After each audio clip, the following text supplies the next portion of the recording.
Uh, got your Bible now, go to the book of 2 Kings, chapter 4. I always say this every week, but I hope it's true for everybody, very familiar scripture. I hope everybody in here has read it before. Everybody there? Amen. Amen. Chapter 1, or verse 1 says, Now there cried a certain woman of the wives of the sons of the prophets unto Elisha, saying, Thy servant, my husband, is dead. And thou knowest that the servant did fear the Lord, and the creditors come to take unto him my 2 sons to be his bondmen. So here was this lady, and her source of everything that she needed was gone.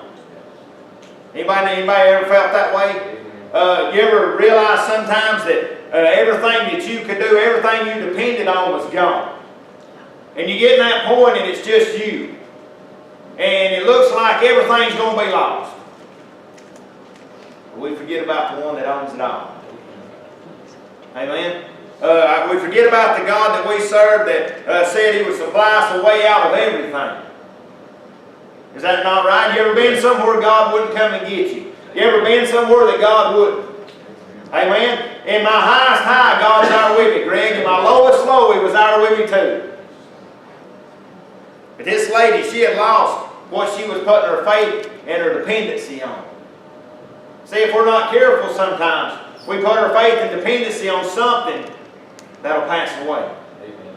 Hey, I've been at my job for 22 years, but one day, that job's not going to be there. They're going to wise up and figure out they pay me way too much money for what I do. Or are they going to figure somebody else is better, or are they going to figure they don't need me? Or God's going to give you something better. Amen. So see, I don't depend on a paycheck for my job. I depend on God. Yes.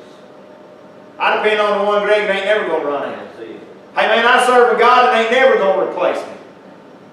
Amen? So here she was.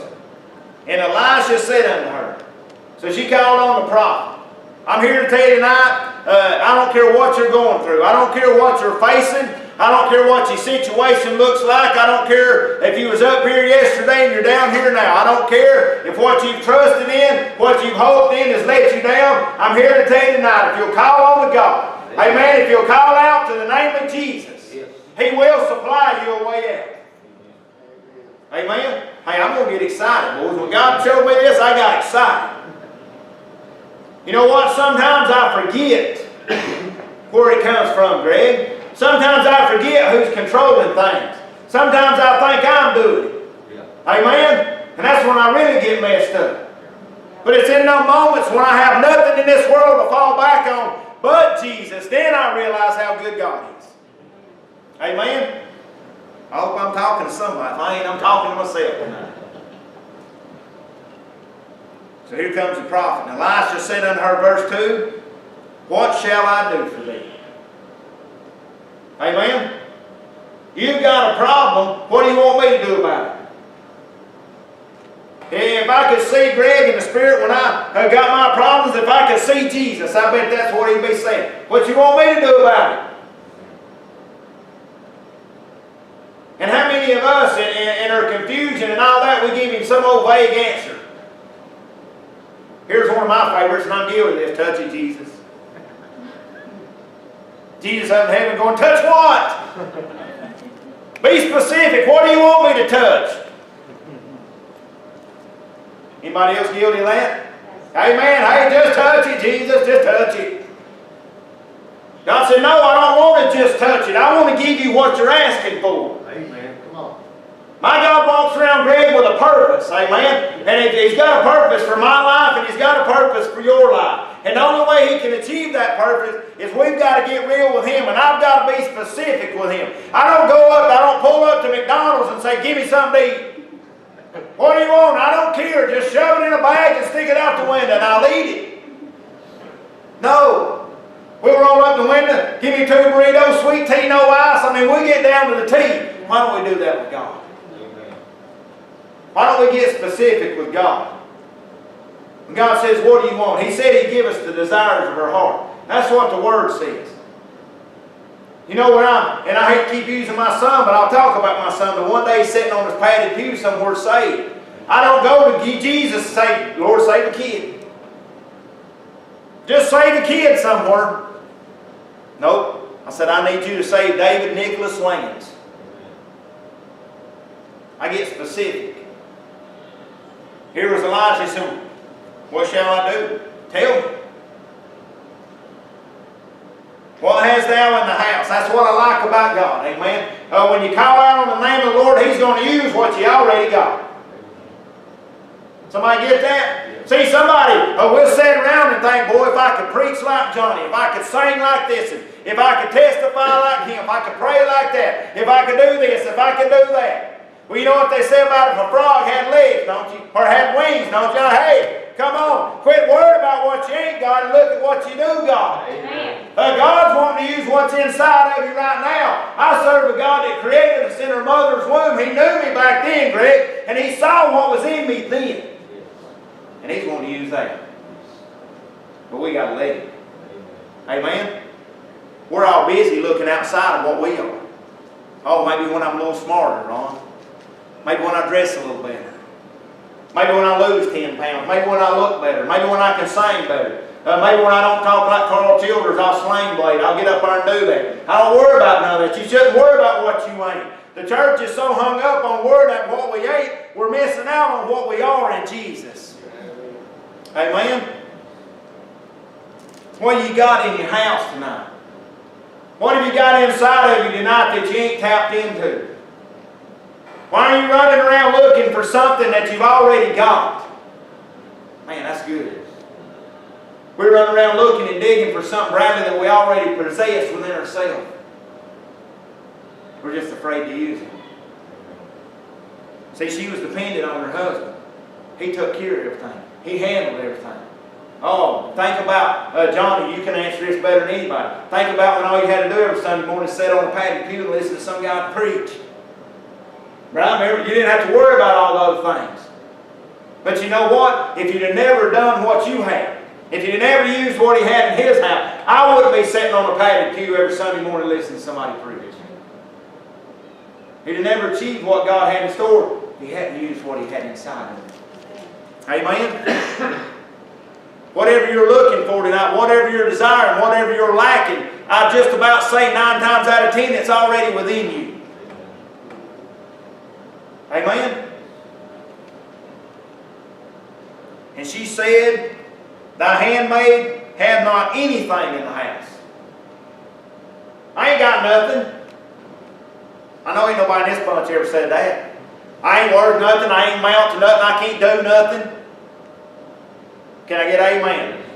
You go down the checklist of all the things you can't do, and we never stop to realize the things we can do. Amen? Save a pot of oil. I ain't got much. This is all I got. You know, you may have this little bit in you, and God's looking at that going, that's all I need. Amen? A little bit in the hands of God. A little bit in the kingdom of heaven is greater than anything that you ain't got. See, God will never look at me and hold me responsible for the things that I don't have. Amen? I will never stand before God and Him say, man, you didn't sing that song. Why? Because I can't sing. God knows that. I'm not called to sing. That's not my calling. That's not my gift. It does not reside in me. But you know what, Johnny? If I sit down on the pew and never preach again, one day I'll stand before God and say, why didn't you use what little bit you had? You could have preached. You could have shook a hand. There's no small jobs in the kingdom of heaven. Amen. There's no little bit in the kingdom of heaven. What you consider little may be the greatest thing that somebody has ever seen. Amen? Nothing is small in the hands of God. And if He put it in, then we need to be using it. Then He said, verse 3. This is where God got me. God blew me away the other night with this. Then He said, go borrow thee vessels abroad of all thy neighbors. Every empty vessel, borrow not a few. When God showed me that, and God began to speak to me, He told me, he said, you know what? What you need to achieve where you're going, you're going to have to get some stuff from some other people. Amen? And maybe that's the big revelation to y'all. I'll say it again. The only way you're going to get, Greg, into the great calling that God's got for you is you got to take some from me, you got to take some from Johnny, you got to take some from Lynn, you got to take some from Melvin, and Stephanie, and Jody, and everybody in here. We all got a vessel, man. We've all got containers. And you got to go and get all of it from somebody to be what God would have you to be. Amen? That's good stuff. I don't care who you are. You know what? You'll never, Christianity is not, you've always heard it, well, you got to work out your own salvation. It's just you. No, it ain't. This is a family thing, amen? This is a church thing. And you're never going to make it through this thing by yourself. If I don't borrow, you know what? Some Sundays I come in here, and I'll just be honest with you, assistant pastor or not, y'all bolt me out when it's done. I don't want to be here. Amen. I'll just be honest, and I guarantee you I ain't the only one. But you know, it's on those days when I see Greg's smiling face, or when I see Melvin shake my hand, when I hear a great word from my pastor, when somebody hugs my neck, that's when I'm taking a little bit of what you got, and I'm filling my vessel up, because I ain't got enough to make it on my own. Hey, I hope somebody's getting it. I'm preaching to somebody tonight. Somebody needs to realize that on your own, all you're doing is setting yourself up for failure. Amen. On your own, you'll only go so far, and you'll get tired, and you'll burn out, and you'll give up. Yeah. But if you got other people helping you along the way, praise God, you'll make it exactly where God would have you to be. Amen. You better go and borrow something. You will not do it by yourself. Amen. Praise the Lord, that's good stuff. Yes. Man. He said, don't even borrow a few. Amen. I'm getting ahead of myself again, but as I get on down in the story, you'll see in a minute they run out. See, they could only feel what they had. Amen. Yeah. If you quit borrowing from people, you'll run out. If you quit borrowing from people, you'll quit growing. Amen. If you quit getting enough vessels, you ain't got nothing else to fill up. Amen. I don't know about y'all, but I want to keep filling, and I want to keep filling, because you know what? As we go out into a lost and dying world telling somebody about Jesus, walking their life before them, we should be emptying the vessel that we have, and then come back in here and borrow some more. Amen. Amen. Now, I've told you about borrowing from everybody else, from taking a piece from here and there. I've said it before. Every time I stand up behind this pulpit and preach, if you could see the men, the great men of God that would be up here with me, you would see them standing around me, because I've took bits and pieces of what I've learned from them, good and bad. And that's what you see here. I've seen the way Glenda to do it, and I've seen the way not to do it. That's what you got to do. You got to borrow a little bit from everybody, or your vessel will never be full. How many people in here want to get to the fullness of God? I want you to realize you cannot do it on your own. I'm not here to tell you cannot do nothing. You can do anything. I can do all things through Christ that strengthens me. But you know what? You got to realize it's not just you. Your church needs you. Your pastor needs you. This youth group we're fixing to start up needs you. Your Sunday school needs you. The guy laying out on the street corner ain't got a job needs you. The guys you work with need you. Everybody in this world needs Jesus. Amen. And if you ain't got enough to get by, see, this lady didn't even have enough, Greg, to do anything with. All I got's a little bit. That's what she said. I don't know nothing in this world but a little bit of oil. And if you just got a little bit of Jesus, you ain't going to afford to give it away. Can I get amen? But you know what? If you come in here and take, I like you to picture a quart jar. I like you to picture everybody in here sitting around with a quart jar, slam full. Hey man, I'm serious. And everybody that walks by, you poured a little bit of your quart. And I ain't talking about what y'all laughing about either. Come on. I shouldn't even say quart jar.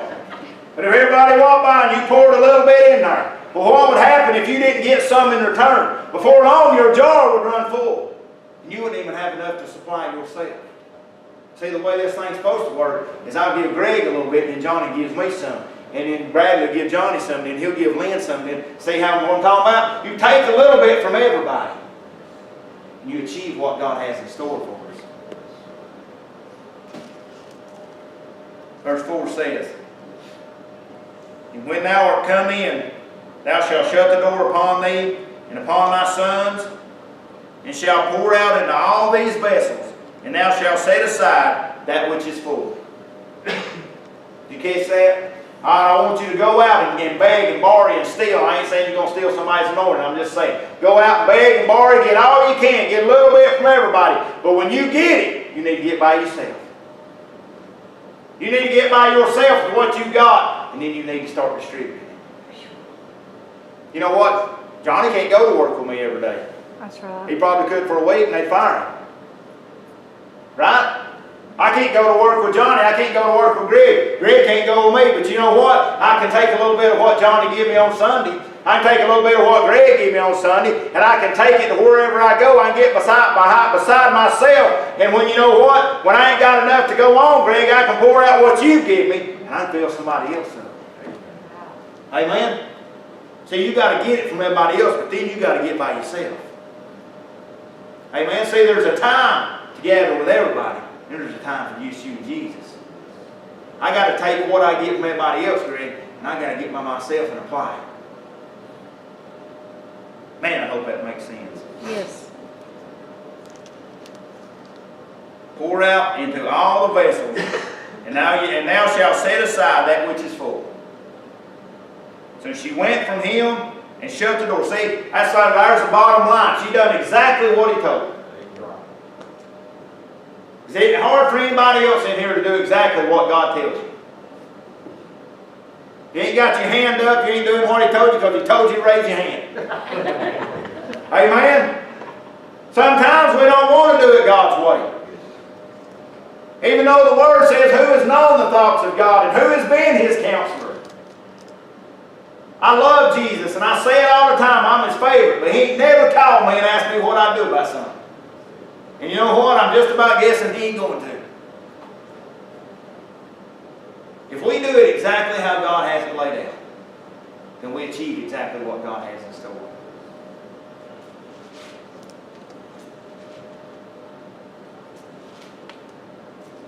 Went in and from him, shut the door upon her and upon her sons who brought the vessels to her, and she poured out. And it came to pass, when the vessels were full, that she said unto her sons. Now this all started with just a little bit. What did it say up there? A pot of oil. That's what mine says. What are you reading? What's it in New King James say? It said it started in the house with nothing but a jar of oil. Jar. One jar. What are you going to do with one jar? Not much, right? You might fry up something 1 or 2 times there and you're done. What are you going to do by yourself? You may do 1 or 2 things and then you're done. If you take it and you add to it, and you add to it, and you give it away, and you add to it, and you give it away, and everybody's blessed with it. Bring me another vessel. And he said unto her, there is not a vessel more. See, the only way the oil stopped is they run out of somewhere to put it. Amen? The only way the blessing stops, the only way the anointing stops, the only way the growing stops is if you run out of somewhere to put it. If they would have had 100 more vessels, she would have kept on pouring. Amen? I hope that hit you like it hit me. You know what? As long as I've got somewhere to put it, God's going to stick it in there. Amen? Whether it's knowledge, whether it's chastisement, whatever I need at the time, Greg, as long as I've got room to put it, God's going to keep pouring it. As long as I'm hanging around people that can supply it for me, it's going to keep coming. Amen? Then she came and told the man of God, and I'll close with this. Could you imagine what she said? Elijah, man, you was dead on. You told me if I got vessels and all that, that just keep pouring. Just keep pouring. Don't look at the pot you're pouring it out of. Don't wonder how much is in there. Don't sit around and dread that it's going to run out. You just keep pouring. Amen? The Bible says we're to walk by faith and not by sight. See, sometimes, if we'll be honest, we get so worried that we're going to run out of what we got that we can't afford to pour any more out. But you know what? If we listen to God and we just keep pouring, it keeps coming. I'm here to tell you tonight, if you've run out of somewhere to put oil, you better get you another vessel or empty out some of what you got. Johnny said it best, and I quote this all the time. It's one of his best sayings I've ever heard. God did not save you for you. He saved you for everybody you'll come in contact with. Yes. There's somebody out there, you know what? All they've got is a little bitty jar. And they're looking for a vessel tomorrow. Hey man, they're looking for somebody to give them something. Why not us? Hey man, if you want to give them something in the world, they can turn on CNN or watch the news or pick up a newspaper. That ain't going to get them nothing. You know what's going to get them something? That's this right here. Amen. Amen. You know what's going to get them where they need to go? We got to give them Jesus. And now I'll go back and repeat myself again. And you will not give away something you do not have. Amen. Amen. You cannot get. There's laws against that. If I go out here and give Johnny's truck away, I'm going to get in trouble. Why? Because it ain't mine. You can't give away something that don't belong to you. Amen. And he said, verse 7, go, sell the oil, pay thy debt, and live thou and thy children of the rest. In other words, you started out with nothing but worry and a little bitty jar of oil. And you've ended up with enough to pay off everything that the guy was providing for you, and enough for you and your kids to live on the rest of your life. And it does not say that she kept it all. She went and sold it. Amen? So that's about all I've got. I'm not going to beat around the bush, not going to drag it out.